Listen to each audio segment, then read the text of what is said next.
안녕하세요. 파산가정 홍익표 변호사입니다. 오늘은 2021년 5월 12일 파산 선고를 받은 77년생 채무자입니다. 의견이 보류됐고 채권조사기일 지정된 걸 보니까 이건 이제 환가 사건이죠. 채권자인은 없었습니다. 주거 이력은 동작구 영등포구에서 좀 오래 살았네요. 무상거주. 부친 소유주택에서 무상으로 거주했습니다. 그 다음에 이제 최근에는 보증금 3,600에 월세 40만원. 직업 이력은 사업을 했습니다. 대학 졸업 후 18년간 회사를 다녔고 퇴사한 2018년경 동업으로 운영했는데 매출이 급감하여 고정비용을 제하면 적자가 되었으며 그래도 가게를 운영하려면 새로운 일을 보충해야 되기 때문에 출자금이 계속 들어갔고 코로나19 사태로 매출이 급감해서 파산이 이렇게 됐습니다. 본인은 지금 여성이고요. 남녀, 부모님 두 분 다 계십니다. 미혼입니다. 파산 채권이 1억 4천입니다.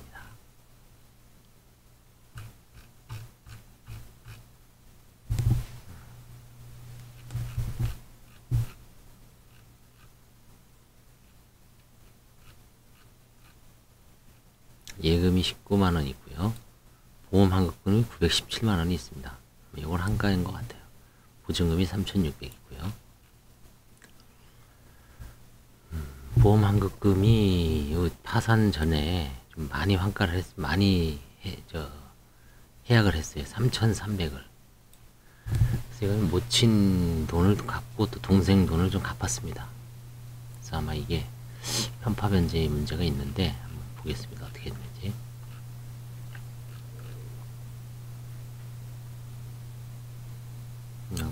있는 보험만 환가를 하고 말았습니다. 600만원. 여기 이제 모친 김에게 2,500만원, 동생 김모 씨에게 1,000만원을 각각 입금시켜준 것은 기존에 빌린 돈을 변제한 것이라고 주장하고 다시 빌려서 보증금 3,600을 사용을 했다. 좀 채무자가 좀 야가 빠졌지만 어쩔 수가 없습니다. 2020년 12월 22일 모친 김에게 2,500만원, 같은 날 동생에게 1,000만원 입금했습니다. 이건 일종의 편파 변제죠. 3,500을 환수할 수 있습니다만 신청인 임차보증금을 사용하기에 다시 빌린 사실과 보험 해지 환급금 917만원과 관련하여 600만원을 지급하는 하객서를 받았습니다. 요걸 다시 빌렸다는 얘기예요. 그래서 사실은 좀 웃기지만 자기 임대차, 자기 보험 해약 환급금으로 보증금을 마련한 거나 마찬가지죠. 일종의. 이게 이제 어떤 파산 한가와 관련해서 좀 어떤 성질이 변하는 경우가 있습니다. 이걸 만약에 지금 파산재단에 그대로 들어왔으면 이 사람은 지금 보험 해약 환급금이 3천 얼마죠.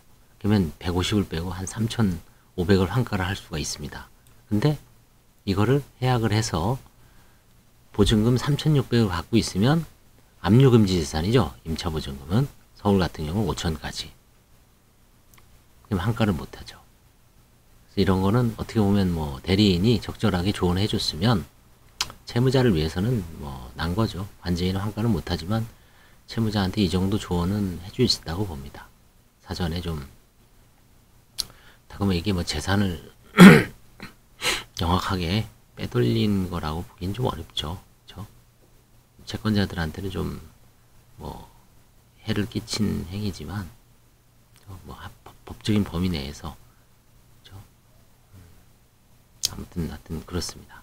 그래서 이 사건은 좀 채무자가 얕게 행동해서 3,600만원을 좀 지키고, 다만 지금 남아있는 해지환급금 917만원, 여기서 이제 600 정도는 환가에 응해서 일부만 나눠주고 종결한 사건입니다. 감사합니다.